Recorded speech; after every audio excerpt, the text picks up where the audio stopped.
Hello viewers, this is doctor Athar Mansoor from Tracks. आपको सबको ये पता है कि हमने आईआर जो इंटरनेशनल रिलेशंस है उसके कॉन्सेप्ट्स को एक्सप्लेन करने के लिए एक सीरीज शुरू की है जिसमें we try to explain the concepts through movie based जो कॉन्सेप्ट्स की एक्सप्लेनेशन है उस पे हमने ये 2 एपिसोड्स पहले किए हैं।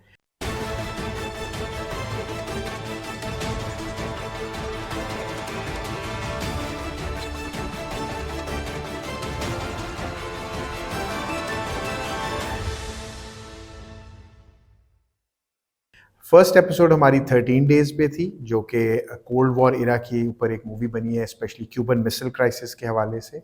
और सेकंड मूवी हमने लॉरेंस ऑफ अरेबिया जो मिडल ईस्ट की जो रीजन है, जो बड़ी वॉलेटाइल रीजन है, उसके हवाले से जो मूवी बनी है उसके ऊपर हमने ये एपिसोड्स ट्रैक्स के प्लेटफॉर्म से की थी। आज again I have invited tracks के प्लेटफॉर्म पे वकास को। Waqas Iqbal, welcome. Thank you. Waqas, as you know, just to recollect, is an IR specialist and he is currently doing MPhil.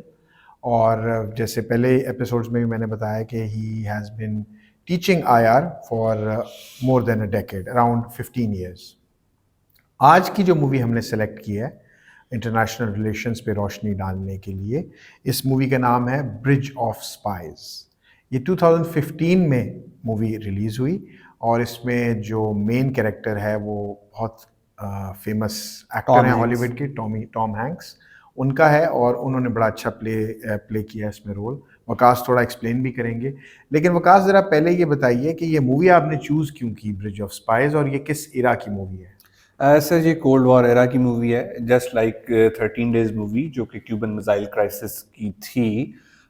लेकिन कोल्ड वॉर की कुछ सेलिएंट फीचर्स थे उस एरा के जो 1945 से 1991 तक था। इसमें बाइपोलर वर्ल्ड ऑर्डर था और दो सुपर पावर्स के दरमियान पावर कंपटीशन था। और वो एक दूसरे के ऊपर इंटेंसिव चेक एंड बैलेंस रखती थी।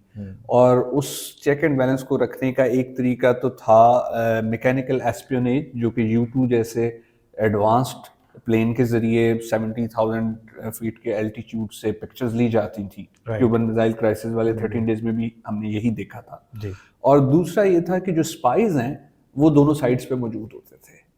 इवन उनकी एलाइड स्टेट्स में भी मौजूद होते थे। जैसे जर्मनी था तो जर्मनी में east Germany under the control और इन्फ्लुएंस ऑफ USSR था और बीच में बर्लिन सिटी के बीच में एक वॉल लगी थी जिसे बर्लिन वॉल कहते थे। राइट। और जो इस तरफ वाला ईस्ट वेस्टर्न जर्मनी था ये एक इंडिपेंडेंट स्टेट थी but highly under the influence of और पेट्रोनाइजेशन ऑफ यूनाइटेड स्टेट्स चल रही थी उस वक्त। तो ये जो मूवी है ब्रिज ऑफ स्पाइस, ये उस दौर की एस्पियोनेज को इंडिकेट करती है कि किस तरह दोनों सुपर पावर्स एक दूसरे के पीछे लगी हुई थी।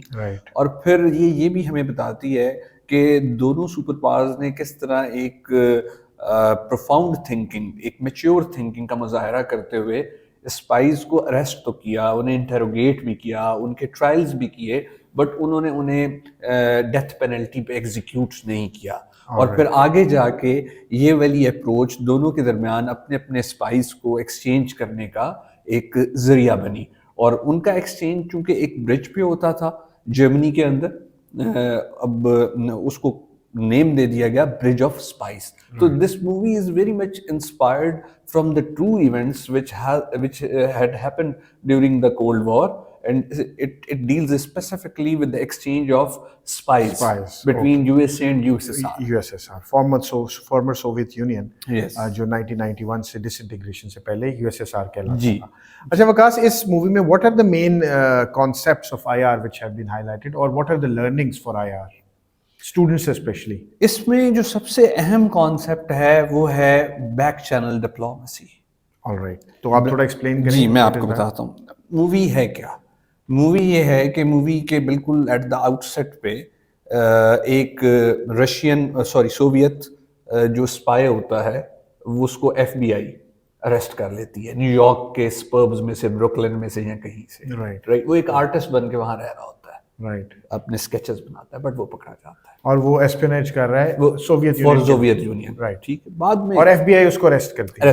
ठीक है। फिर बाद में उसका ड्यू प्रोसेस ऑफ लॉ जो अमेरिकन सिस्टम है उसके तहत ट्रायल होता है। अब क्योंकि अमेरिकन सिस्टम ऑफ जस्टिस के अकॉर्डिंगली उसको लॉयर प्रोवाइड किया जाता है, राइट, और वो लॉयर होता है Tom Hanks. Tom Hanks hero है इस मूवी का। ओके, तो शुरू में कोल्ड वॉर के देखें जितनी bitterness since the outset of partition of India Pakistan, India और पाकिस्तान के दरमियान पाई जाती रही।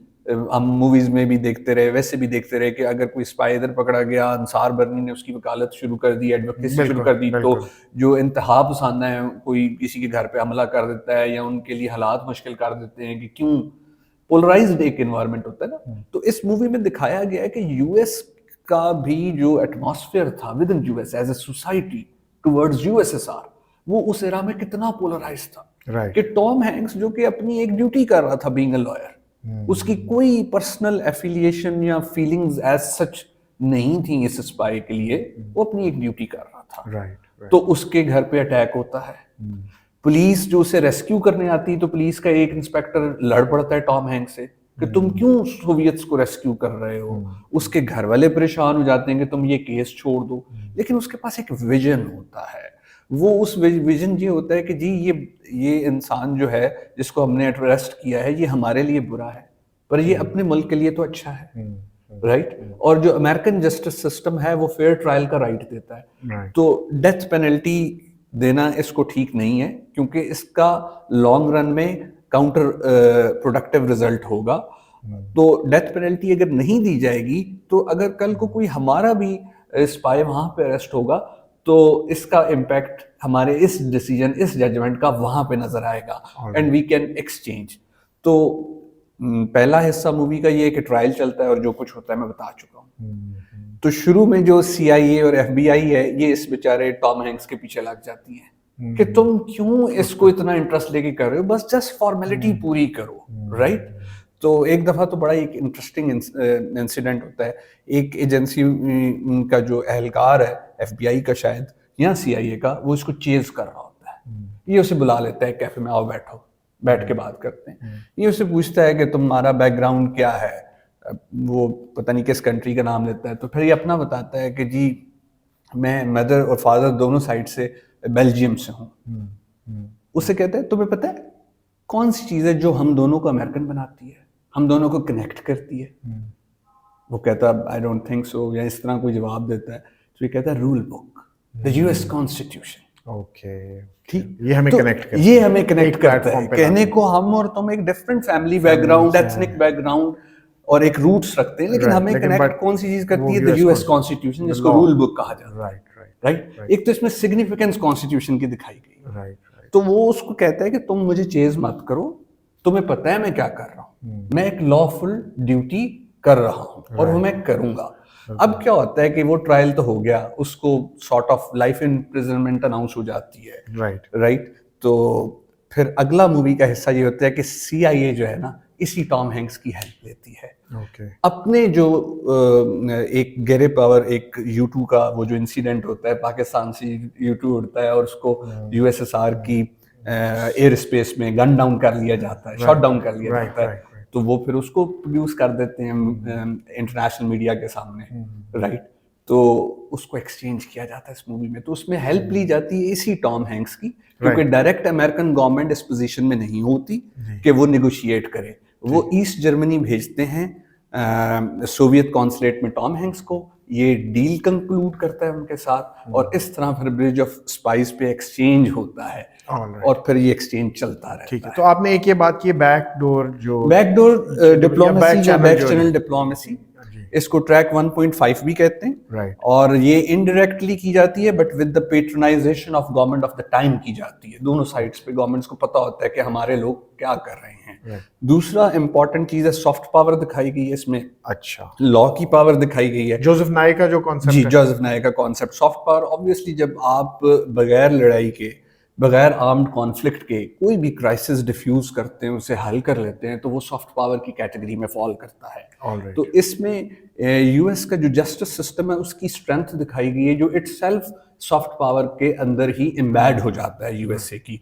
तो वो बताना ये चाह रहा था, वो सुप्रीम कोर्ट बाहर तक जाता है वाशिंगटन में, उनको कन्विंस करने कि हमें इसे डेथ पेनल्टी नहीं देनी चाहिए। दुनिया हमारे जस्टिस सिस्टम का क्या इंप्रेशन लेगी। Alright, right. तो ऑलराइट, तो ये उसको फिर इसके इसलिए अंदर लाइफ है। इम्प्रिजनमेंट लेकिन हुई। इसके अलावा हिस्ट्री के पॉइंट ऑफ व्यू से अगर हम देखें तो कोल्ड वॉर के एरा को समझने के लिए, कोल्ड वॉर एरा की पोलराइजेशन को अंडरस्टैंड करने के लिए, जर्मन वॉल सुनने में, पढ़ने में, तस्वीरें देखने में और बात है, लेकिन वो कितनी लिथल वॉल थी अगर लोग उसे क्रॉस करना चाहते थे, किस तरह उन्हें शॉट डाउन कर दिया जाता था, तो और वो किस तरह तामीर की गई, लोग आधे उधर रह गए, आधी फैमिली आधी इधर रह गई। तो इस चीज को समझने के लिए ये मूवी देखना जरूरी है। बाज़ औक़ात हिस्ट्री इतनी बोरिंग हो जाती है कि आप अच्छी से अच्छी भी किताब पढ़ लें, पिक्टोरियल फॉर्म में भी पढ़ लें, आपके माइंड में कहीं ना एक ब्लैंक स्पेस रह जाती है। Right. तो ये उस चीज को एक अच्छी जो है ना मोशन पिक्चर के साथ हमें उन कॉन्सेप्ट्स को, उन इवेंट्स को कनेक्ट करने में